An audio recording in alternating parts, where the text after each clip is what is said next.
안녕하세요. 반갑습니다. 모세 오경 시간입니다. 우리 지난 시간에 출애굽기 두 번째 시간 언약 부분들을 다 마무리 못했고, 그래서 오늘 이제 언약 부분을 마무리하고 성막 부분들을 이제 진행을 하도록 하겠습니다. 그래서 이제 출애굽기가 마무리가 되는데, 자, 우리 지난 시간에는 십계명의 각 조항들에 대한 부분들을 이제 짧게 간단하게 언급을 했어요. 십계명을 이야기할 때 고대 근동의 법전들을 이제 대조해서 또 비교를 해요.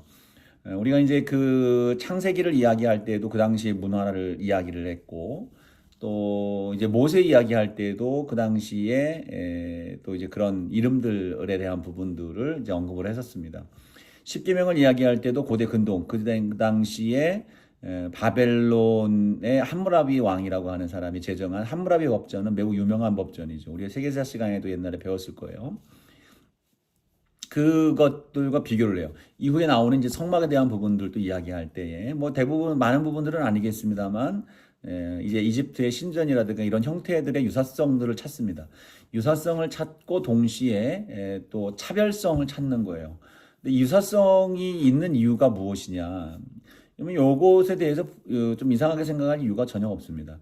그러니까 하나님이 세상을 창조하시고 사람도 창조하셨는데 하나님이 창조하신 사람의 존재는 하나님의 형상을 닮은 부분들이에요. 그러니까 영적인 부분들과 어떤 창조적인 부분들이 하나님을 많이 닮았다는 부분들이죠. 그래서 지금 형성되어 있는 문화와 언어와 이 배경들, 사회들이 하나님의 창조의 범주 안에 있다는 거예요. 그래서 이러한 그 범주 안에서 세워지는 법, 또 신앙, 영적인 부분들 이것들이 전혀 동떨어진 것이 될 수가 없다. 또 그리고 하나님이 이러한 것들을 계시를 하실 때에 그러한 대전제 속에서 일반적으로 사람들이 이해하고 수행할 수 있는 그런 언어, 문화, 종교적인 영적인 부분들의 내용들을 담아서 그렇게 계시를 하시고 명령을 하신 것이다라고 이해를 하시면 되겠습니다.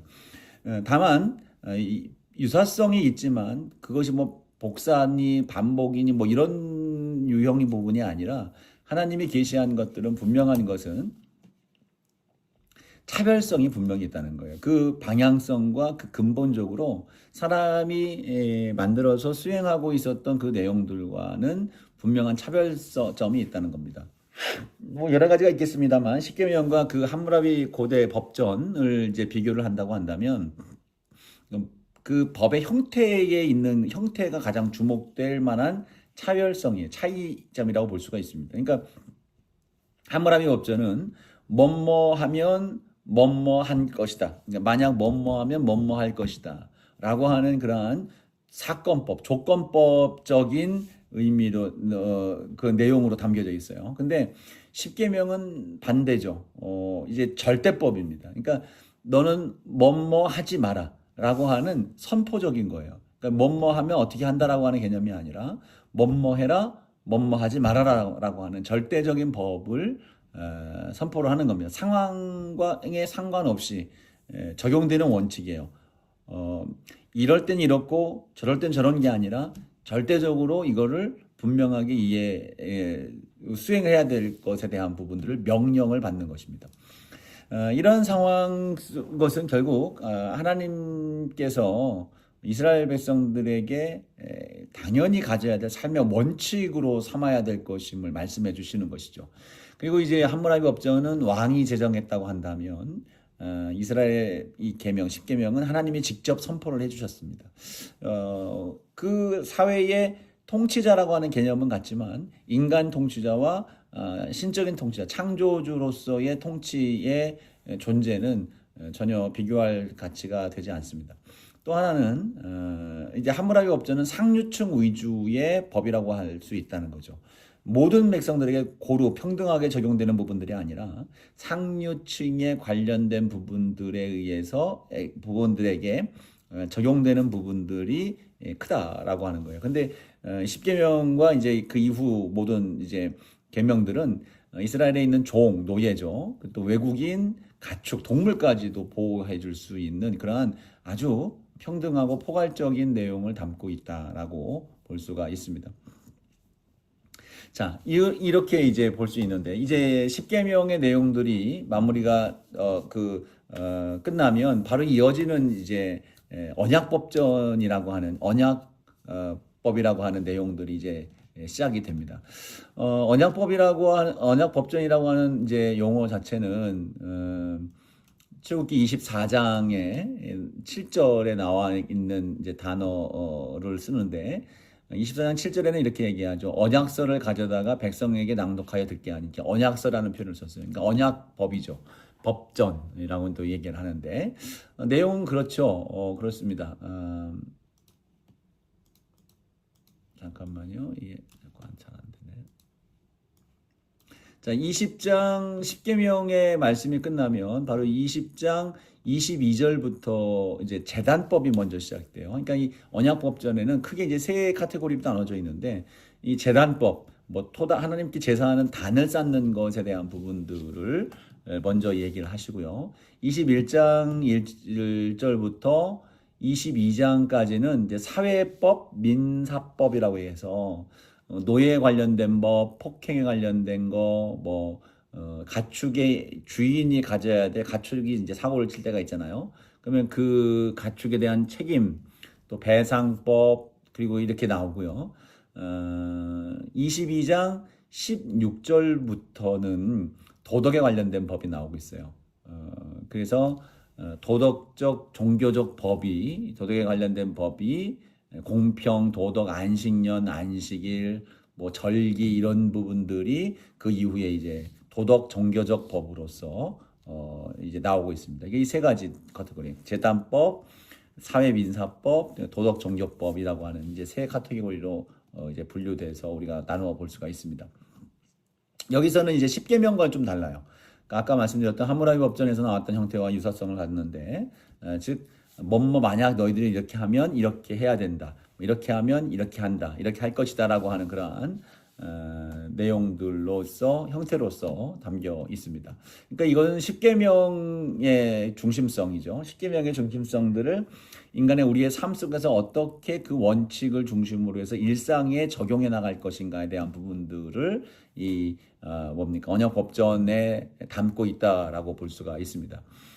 우리가 이 가운데에서 첫 번째 규정이 이제 제단법 이외에 종에 관한 법입니다. 노예에 대한 부분들이죠. 특히 이제 히브리 종을 샀을 때라는 그런 전제를 하는데요. 이거는 바로 제일 먼저 법 속에서 이제 종과 노예에 대한 부분들을 이야기한다는 것은 좀 이렇게 매우 특이한데요. 의미가 있죠. 뭐냐면 이스라엘 백성들이 출애굽하기 직전까지 노예로 있었잖아요. 노예로 있었던 그들의 삶, 종으로 살던 삶에 대한 부분들을 기억하라는 거죠.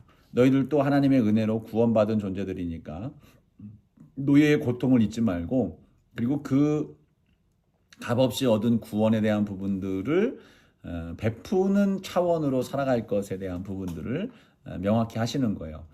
자, 여기서 이렇게 얘기를 합니다. 21장 2절에 내가 히브리 종을 사면 그는 6해 동안 섬길 것이요 7째 해에는 몸값을 물지 않고 나가 자유인이 될 것이다. 그러니까 안식년이죠. 안식년이 7번째 해 안식년이 되면 히브리 종은 자유민이 되는 겁니다. 매우 혁명적이죠. 그러니까 6년 일하고 7년째의 자유함을 받습니다. 함무라비 법전에서도 종에 대한 규정이 한 부분이 있어요. 거기에서도 보면 3년이다. 3년.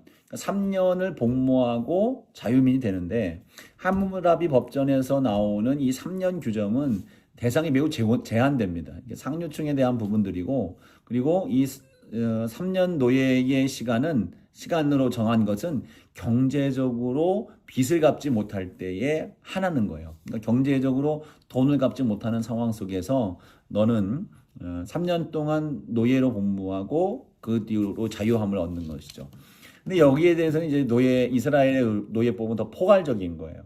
그러니까 안식년에는 완전히 해방. 그러니까 어떠한 형태의 형태로서 왔든지 간에 7년 동안에는 누구든지 자유함을 얻게 되는 것이다. 이게 원리입니다. 원칙이죠. 자, 두 번째로 나오는 것은 이제 폭행에 관련된 부분들인데요. 눈에는 눈, 이에는 이라고 하는 그러한 내용들입니다. 매우 유명한 거죠. 이것을 우리는 동해보복법, 동해보상법이라는 표현도 써요. 21장 23절부터 이제 쭉 나오고 있어요.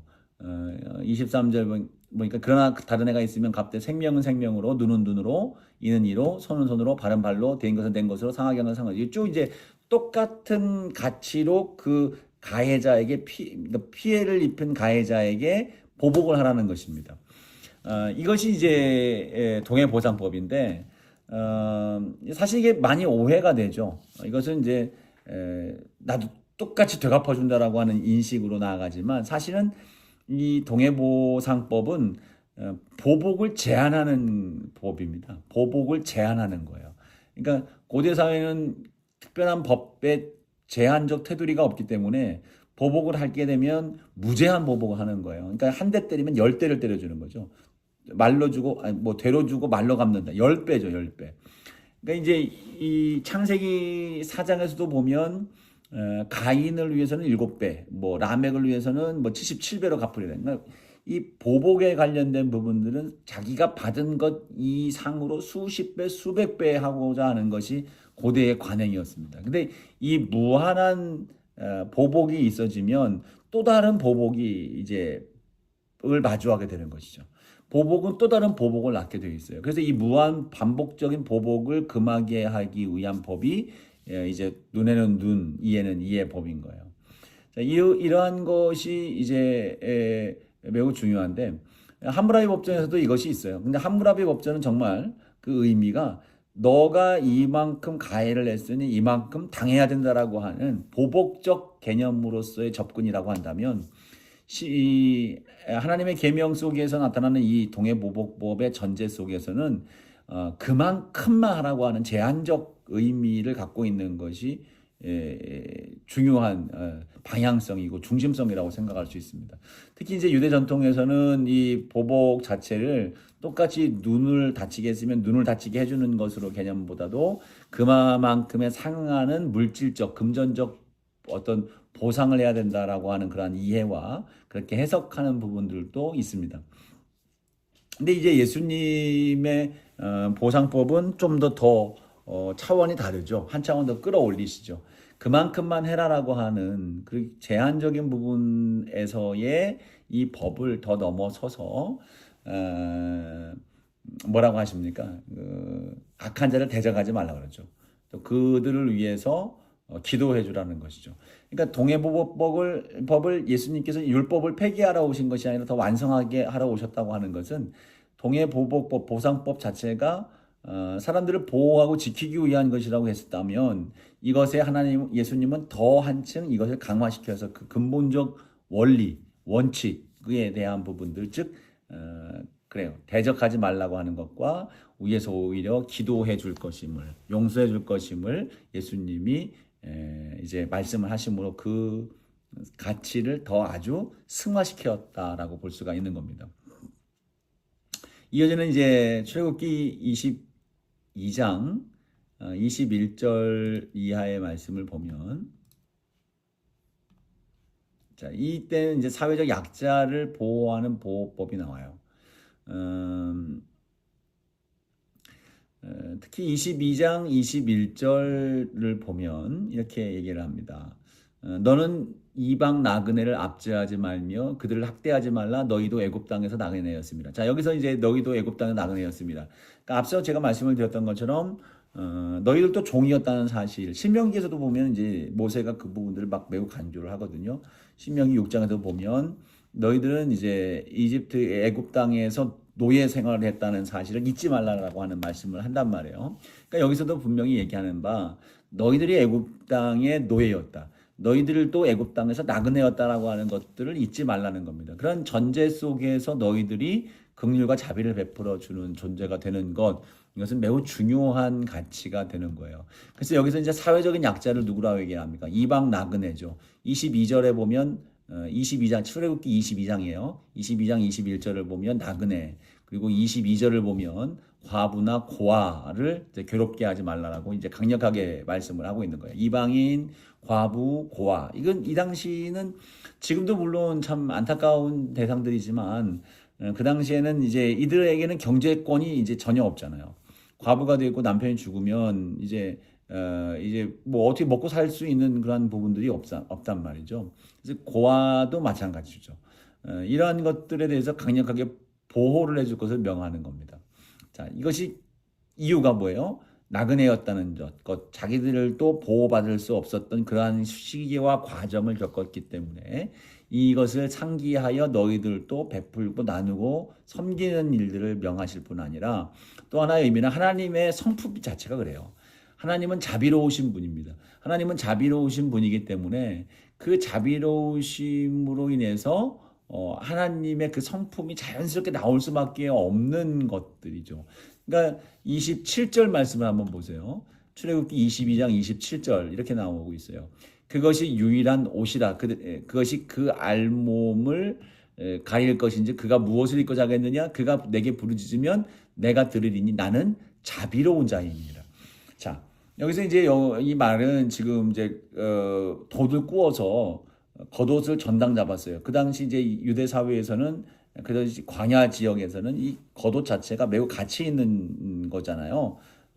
외투는 태양을 빛으로부터 보호해 줄 수 있고 밤에는 추위로부터 보호하고요. 여러 가지 이제 보호의 용도로서 사용되는 그러한 옷인데 이거를 저당 잡아가면 그 사람은 밤에 추울 수밖에 없는 거죠.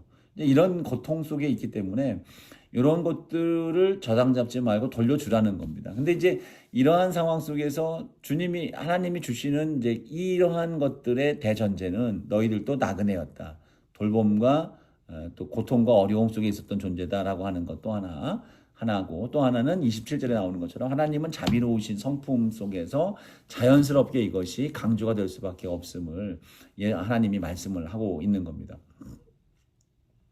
자, 여기서 우리가 잠깐 이제 생각하고 넘어가야 될 것들이 있는데 앞서 이제 제가 10계명에 대한 부분들의 실천적 내용으로서 이제 언약법전이라는 표현들을 썼어요. 근데 이제 이 언약 법전이 내용들이 이제 쭉 나오게 되는데 이 계명과 말씀들을 우리가 대하게 되면 따라오는 그 용어들이 있어요. 그러니까 제일 우리가 지금 이 5세 5경은 뭐라고 얘기합니까? 토라라고 얘기를 하죠.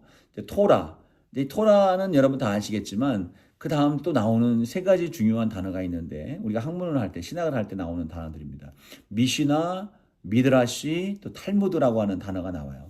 토라, 미시나, 미드라시, 탈무드 이 네 가지 단어를 여러분 익숙하게 이해를 해야 되는데 토라는 이제 계속 나오기 때문에 이제 여러분 이해를 해야 돼요. 토라는 말 그대로 법이에요. 모법입니다. 그러니까 오늘 이제 하나님이 주신 10계명을 중심으로 해서 언약법들 쭉 내용에서 계명, 레위기까지 뭐 쭉 나오는 내용들의 말씀들이 있는데 이 내용들은 기본적인 헌법과 같은 거예요. 그러니까 하나님의 말씀을 듣고 하나님의 말씀과 규칙들이 적혀져 있는 그러한 책이 토라입니다. 근데 그 다음에 나오는 것이 이제 미시나가 뭐냐?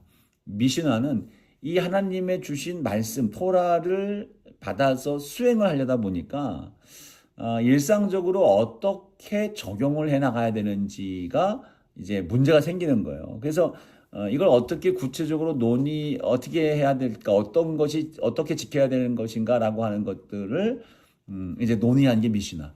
또 탈무드는 뭐냐면 토라, 미시나 이러한 것들을 이루기 위해서 토라를 지키기 위해서 미시나가 이 토라를 어떻게 지켜야 될 것인가를 서로 논의하고 토론해서 만들어진 책의 내용들을 모두 모은 거예요. 자, 그런 것들을 집대성을 해서 거대한 해설집으로 만들어 놓는 거죠. 그러니까 그리고 미드라시는 이 토라 성경 이야기 안에서 그것을 조금 더 재미있고 또 의미 있게 이야기를 통해서 만들어내서 그 말씀이 삶 속에 적용될 수 있도록 이야기를 쓴 것이다라고 하는 것이 이제 미드라시 이야기 모음집이라고 볼 수 있습니다. 자, 예를 들어서 이제 토라가 일곱째 날은 안식일이다라고 하면서 안식일 규례를 줬다고 이제 전제를 이제 하나 예를 들어보는 거예요. 그러면 이제 가장 원천적이고 기본적인 법인 거예요. 그러면 여기서 발생되는 게 뭐냐면 안식일을 거룩하게 지켜서 이제 일하지 말아야 되는데 그러면 어디까지가 일이냐라고 하는 질문이 생기는 거예요. 일이 어디까지가 일이고 일이 아닌 게 어디냐라고 하는 것들에 대한 논의가 뭐냐면 미시나입니다. 그러니까 미시나에 보면 이 안식일 규정 속에서 하지 말아야 될 일의 내용들이 39가지로 이제 구분을 해서 얘기를 해줘요. 그러니까 미시나는 이제 토라를 지키기 위해서 어떤 랍비들이 토의하고 토론해서 만들어 놓은 이제 규정, 적용점이라고 얘기하면 되죠. 그러니까 안식일이 주요 노동 범주는 39가지인데 뭐 씨 뿌리기다, 쟁기질하기, 곡식 거두기, 묻기, 뭐 옷감 짜는 거 이것도 다 일, 바느질하는 거, 불 켜는 거, 불 끄는 거, 망치질하는 게 다 일인 거예요. 이런 것들을 정리해 놓은 게 미시나. 자, 그래서 이제는 일에 대한 토라에서 안식일에는 일하지 말라, 쉬라고 일하지 말라고 했으니까 하지 말아야 될 일이 미시나에서 규정이 되는 겁니다. 그래서 이제 예수님 당시에 장로의 유전이라고 하는 표현이 있잖아요. 장로의 유전이라는 말이 바로 이 미시나에 해당되는 거예요.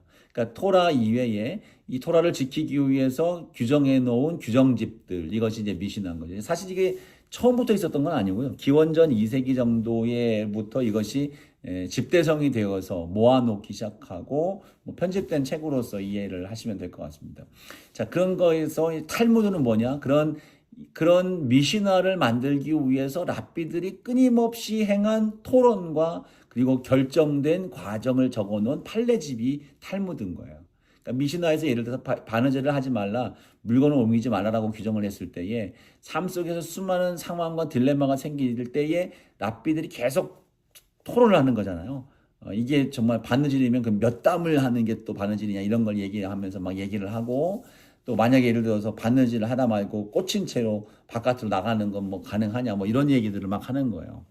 자, 그러니까 그런 것들이 탈무드 안에 그런 끊임없는 치열한 논쟁과 그것을 결정하게 된 과정, 판례 이런 것들을 적어놓은 것들이 이제 탈무드다. 우리가 알고 있는 탈무드는 재밌는 이야기들 중심으로 교훈을 주는 거라고 생각하지만 사실 탈무드는 그런 내용들이 원래는 아닙니다. 근데 탈무드라고 이름하면서 이야기거리들이 담겨져 있는 것은 바로 그 탈무드 안에도 그런 이야기들이 담겨 있어요. 부분적으로. 그러한 것들을 좀 더 이해 쉽게 만들어주기 위해서 랍비들의 한 이야기들을 또 이야기로 적어놓은 것들을 추려서 뽑은 이야기라고 생각하면 될 겁니다.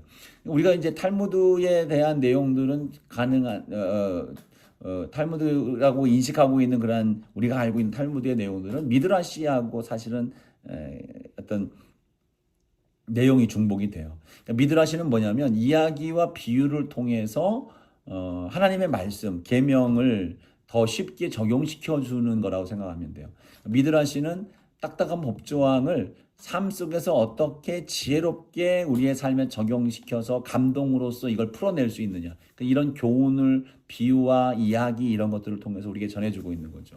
그래서 뭐 예를 들어서 하나님께서 천지 창조를 하시고 세상의 모든 피조물들에게 짝을 주셨다. 뭐 일요일에게는 월요일, 화요일에게는 수요일, 뭐 이런 식으로 이렇게 뭐 짝을 지어줬다. 뭐 그래서 안식일, 토요일이 울면서 나는 왜 짝이 없습니까? 했더니 너는 사람에게 이스라엘 백성이 짝이다라고 하면서 짝을 안식일과 함께 지어줬다. 뭐 이런 식으로 해서 안식일의 개념을 이해를 시켜주는 거죠. 그러니까 이런 것이 미드라시. 자, 이렇게 이해를 하십시오. 그래서 요거는 우리가 이제 토라라든가 뭐 이런 말씀들이 나올 때 계속 이제 신학적으로 보면 이런 표현들이 이제 왕왕 나오게 될 텐데, 토라는 모법, 하나님의 계명 주신 말씀, 미시나는 이 계명들을 어떻게 지켜야 되는가 세부 조항들을 정해서 규정집이라고 보면 되겠고요. 탈무드는 이 규정집이 나오기까지 수많은 랍비들의 토론과 판례와 그 속에 나타나는 이야기들과 이런 것들을 다 집대성한 게 이제 탈무드가 되겠고, 미드라시는 하나님의 말씀, 즉 토라를 좀 더 비유와 이야기를 통해서 우리의 삶 속에 적용시켜 주기 위하여 만들어진 이야기집이다라고 보시면 되겠습니다. 자, 이렇게 이해를 하시면 되고, 그 다음에 자, 앞서 이제 우리가 그 언약 법전 속에서 노예법과 그리고 동해보상법에 대한 부분들, 또 사회적 약자 보호법에 대한 부분들을 이야기를 했어요. 자, 이제는 이제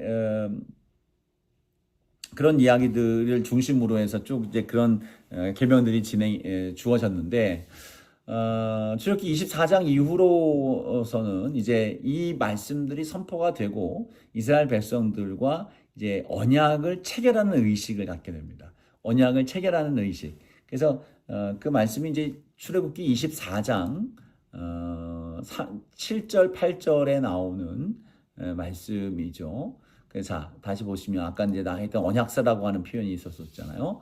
언약서를 가져다가 백성에게 낭독하여 듣게 하니 그들이 이르되 여호와의 모든 말씀을 우리가 준행하리이다. 모세가 그 피를 가지고 백성에게 뿌리며 이르되 이는 여호와께서 이 모든 말씀에 대하여 너희와 세우신 언약의 피니라. 자, 요렇게 이제 말씀을 하면서 언약식이 일어나는 거예요. 공식적인 체결 의식인 거예요. 먼저는 백성의 동의가 와요. 동의가 떨어지죠. 자, 여기서 다시 보시면 백성이 여호와께서 말씀하신 것을 우리가 다 행하며 청종하리. 말씀 우리가 다 행하리이다. 그죠? 다 준행하리다. 그죠? 준행하리이다. 준행하리이다라고 얘기를 해요. 여기서 이제 자,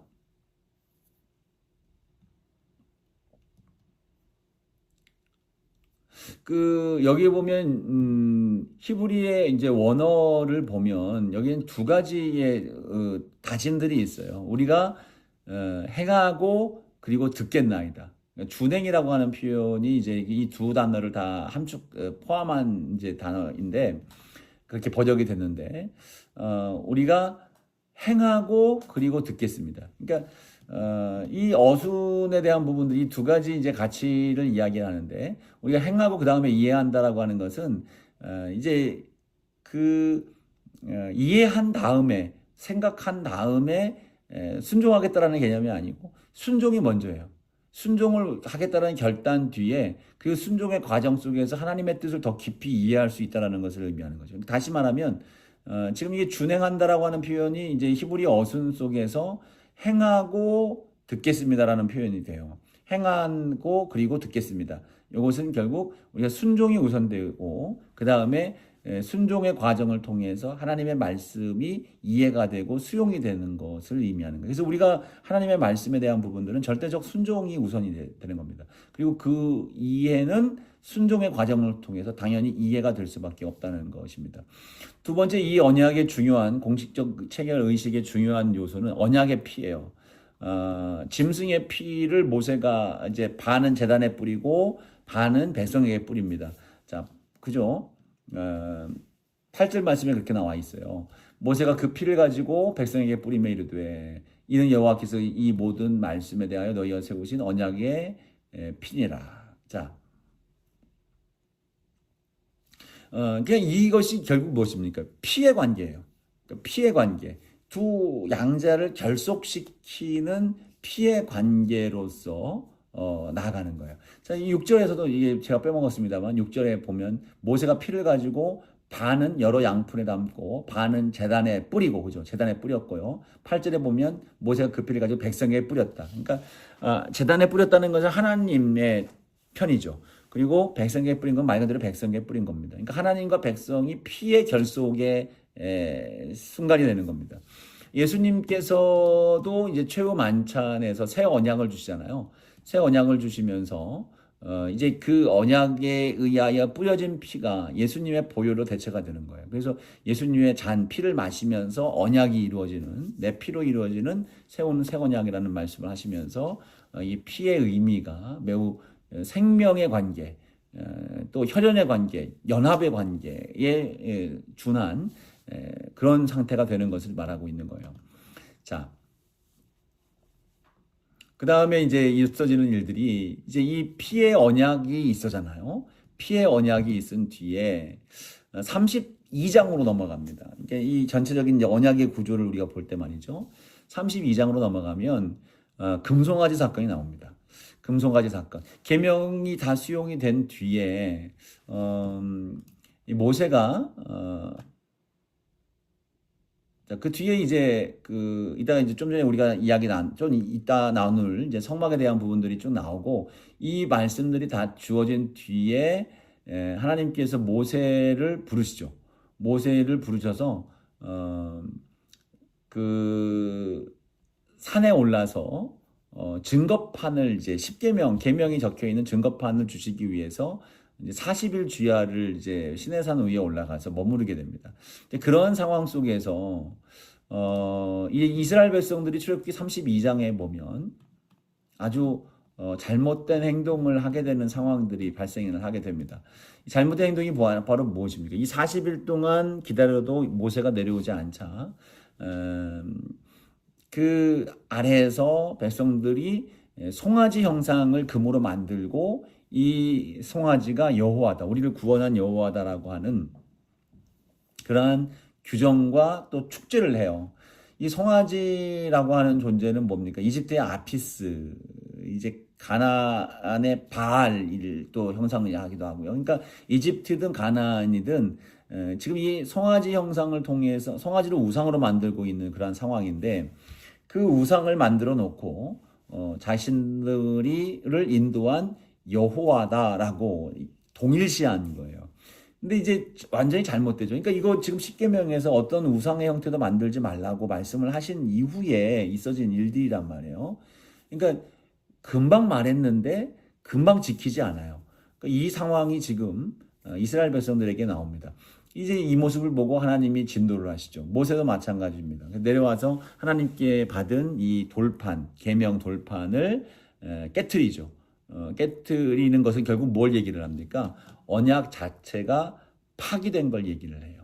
파기된 걸 말하는 겁니다. 깨져버린 거예요. 근데 여기서 모세가 매우 중요한 역할을 합니다. 32장 11절 이하에 보면 모세가 하나님 앞에 다시 나가요. 특히 이제 32장 31절 이하로 보면 하나님 앞에서 이제 중보기도를 합니다. 정말 감동적인 중보를 해요. 어떤 중보를 합니까? 하나님께서 이제 새로운 민족을 만들겠다라고 하는 그러한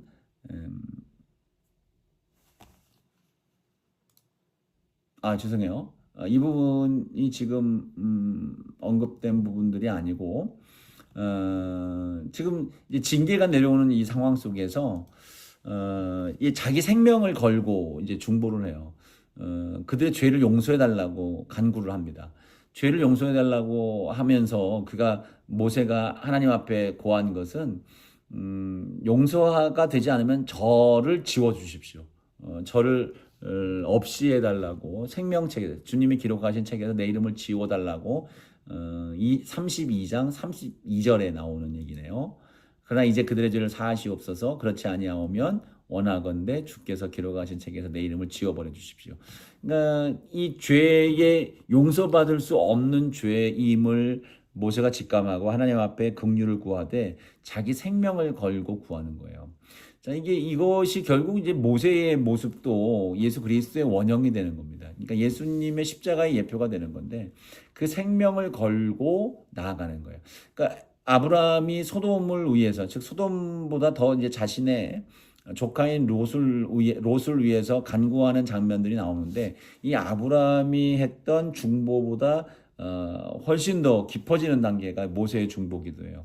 아브라함은 의인이 있다면 용서해달라고 하는 그런 탄원을 했다고 한다면 모세는 나를 죽이라는 거죠. 내 이름도 지워달라고 하면서 이스라엘을 중보하는 그런 중보의 모습이 나오고 있습니다.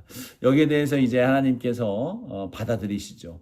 사실 여기서 하나님이 받아들이셨다고 하는 것을 우리가 생각을 할 때에 우리가 하나님은 진멸을 하려고 했지만 모세는 긍휼을 구하여서 모세 때문에 멸망당하지 않았다라고 생각할 수 있겠지만 그러나 하나님께서는 사실은 저는 그렇게 보는 겁니다. 모세를 달아보시는 거죠.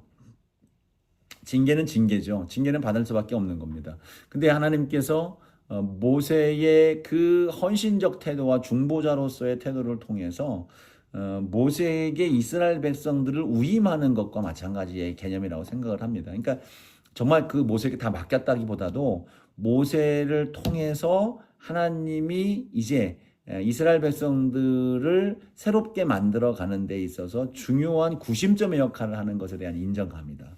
라고 볼 수가 있는 거예요. 그래서 우리가 그것은 이제 우리는 뭐 이사야 사상 속에서는 남은 자요 그루터기라고 이제 얘기를 하고 있어요. 그러니까 모세도 남은 자입니다. 그러니까 모세와 함께 이제 레위 사람들이 이 송아지 축제를 했던 사람들의 그 중심축을 이제 징계를 하는 일을 하는데 그 남은 자, 즉 하나님 편에 서 있는 자들을 통해서 하나님은 역사를 이루어 가시는 거예요.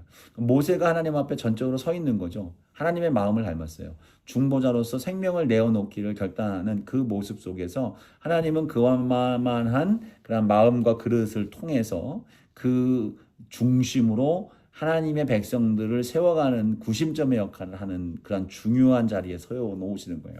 오늘날 우리 또한 하나님 편에 서 있는 그루터기요 남은 자가 되어 있다면 여러분을 통해서 하나님은 새로운 역사를 만들어 가실 거예요.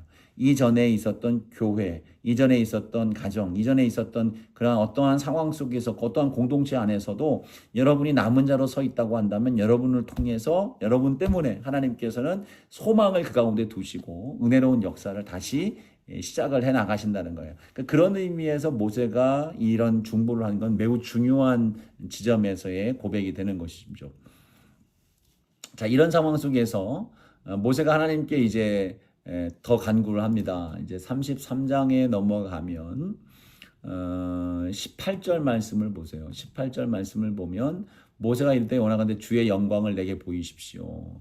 그러니까 하나님 앞에 하나님의 영광이 우리 가운데 임할 것에 대한 부분들을 간구하면서 영광을 보여달라고 얘기했어요. 이게 정말 이게 하나님이 여기에 대해서 이제 응답을 하시는 거죠. 34장이에요. 34장에 이제 모세가 그러한 하나님 앞에 간구하고 할 때 이제 하나님께서 모세를 만나 주세요. 그 이후에 그러나 눈으로 직접 볼 수는 없도록 그 손으로 하나님이 덮으셨다가 그 영광을 드러내신단 말이죠. 그러니까 하나님은 이 이스라엘 백성들과 또 이제 모세를 중심으로 한 이 하나님의 그 언약의 백성들의 존재를 계속 이어나가겠다라고 하는 하나님의 의지를 보여주시는 겁니다. 그러니까 34장으로 넘어가면 이것이 이제 하나님이 직접 말씀을 하십니다. 34장 6절과 7절 말씀에 보면 이렇게 말씀하시죠. 여호와께서 그의 앞으로 지나시며 선포하시되, 그죠? 모세에게 임하셔서 그와 함께 하시면서 선포하시는 바 여호와라 여호와라 자비롭고 은혜롭고 노하기를 더디하고 인자와 진실이 많은 하나님이라. 인자를 천대까지 베풀며 악과 과실과 죄를 용서하리라. 그러나 벌을 면제하지는 아니하고 아버지의 악행을 자손 3, 4대까지 보응하리라. 예. 여기서 이제 하나님께서 하나님을 스스로 계시를 하시죠. 하나님은 어떤 분인지에 대한 부분들을 말씀하는 바 여호와라 여호와라 자비롭고 은혜로우시며 노하기를 더디하며 인자와 진실이 많은 하나님이라. 여기서 나오는 중요한 단어 가운데 헤세드라고 하는 하나님의 그 인자 또 은혜 사랑이라고 표현되는 이건 이제 여러 가지 표현들을 나오고 있습니다만 헤세드가 이제 이 모든 것들을 포괄하는 중요한 단어가 됩니다. 그러니까 헤세드는 하나님의 언약적인 사랑이죠.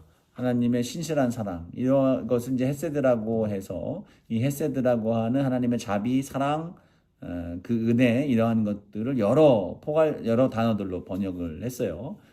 성경 곳곳에 이제 인자, 사랑, 은혜, 신실, 자비 뭐 이런 여러 것들로 하는데 말씀드린 것처럼 헤세드는 단순한 감정이 아니에요. 사랑의 감정만이 아니라 언약적인 관계 안에서 그 사랑을 충실하게 이행하시는 그 은혜 이것 자체를 이제 헤세드라고 얘기를 해요. 그래서 하나님은 헤세드가 많으신 분, 헤세드라고 하는 것들이 단어가 하나님의 성품을 이야기하는 중요한 단어다. 그러니까 금송아지로 인해서 언약이 깨트려진 이스라엘, 언약을 깨트렸어요. 그래서 피의 언약, 죽음의 아까는 이제 그런 표현을 안 했습니다만 죽음을 전제한 언약이 또 피의 언약 아니겠습니까? 근데 그러한 언약을 깨트렸음에도 불구하고 하나님은 헤세드가 많은 분이다라고 얘기를 하는 거예요.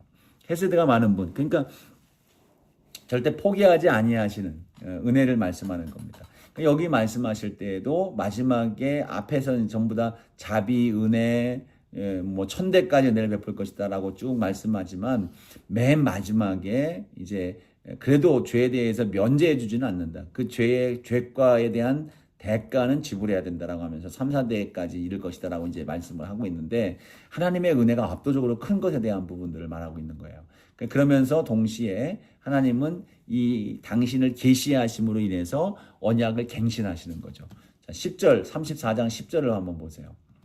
자, 이렇게 말씀하시죠. 여호와께서 이르시되 보라 내가 언약을 세우나니 곧 내가 아직 온 땅 아무 국민에게도 행하지 아니한 이적을 너희 전체 백성 앞에 행할 것이라.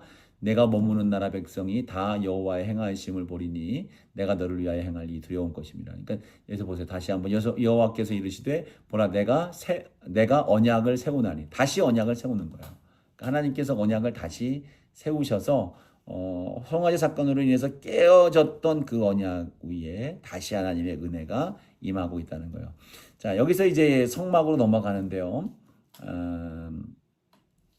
하나님의 헤세드에 의해서 이스라엘의 깨어진 언약이 다시 헤세드에 의해서 회복되는 거예요. 근데 이 언약만으로는 다시 언약하고 계명이 주어졌지만 문제가 있습니다. 인간에게 계속해서 이 죄가 존재하고 있단 말이에요.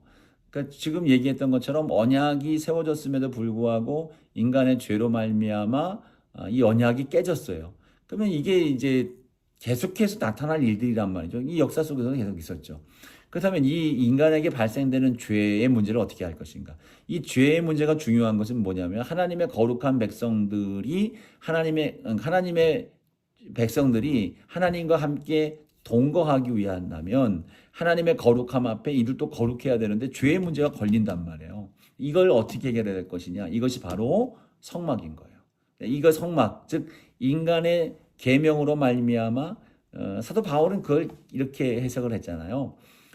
이 율법은 우리를 의로 이끌어가는 것이 아니라 우리가 죄인이라는 사실을 인지시켜주는 수단인 거예요. 즉 다시 말하면 하나님의 긍휼과 하나님의 은혜 앞으로 우리를 이끌어가는 초등학교 선생님이에요. 초등 선생님이 되는 겁니다. 그러니까 우리는 죄인이다라고 하는 것들을 우리가 죄를 짓지 않을 수 없는 존재다라고 하는 사실을 인지하고 깨닫게 만들어서 하나님의 은혜 앞으로 이끌어가는 것이 이제 율법의 계명의 목적인 겁니다. 그러면 그렇다면 이 죄가 발견이 됐으면 그 이후 어떻게 해야 되느냐? 하나님 앞으로 나가서 어떤 일들을 행해야 되느냐? 그것이 뭡니까? 죄를 해결해야 되는데 죄를 해결할 수 있는 답이 성막인 겁니다. 그래서 이 성막이 매우 중요한 출애굽기의 주제가 되는 거예요. 출애굽기 25장부터 31장, 또 35장부터 40장까지 이 출애굽기에서의 성막에 대한 내용들이 담겨져 있는데 이 성막에 대한 이 내용들 전체가 출애굽기의 거의 반수 가까이 된단 말이에요. 그러니까 이 반 정도 되는 이것은 그만큼 출애굽기에 있어서 중요한 메커니즘이 되는 겁니다. 하나님의 긍휼과 거룩이 이 성막이라고 하는 공간에서 이루어지는 거예요. 이것이 반드시 필요한 과정이 되는 겁니다. 그래야 하나님을 만날 수가 있는 거예요. 하나님 앞으로 나아갈 수가 있게 되는 겁니다. 예, 언약은 여기까지 하고 이제 성막 바로 이어서 또 진행을 하겠습니다.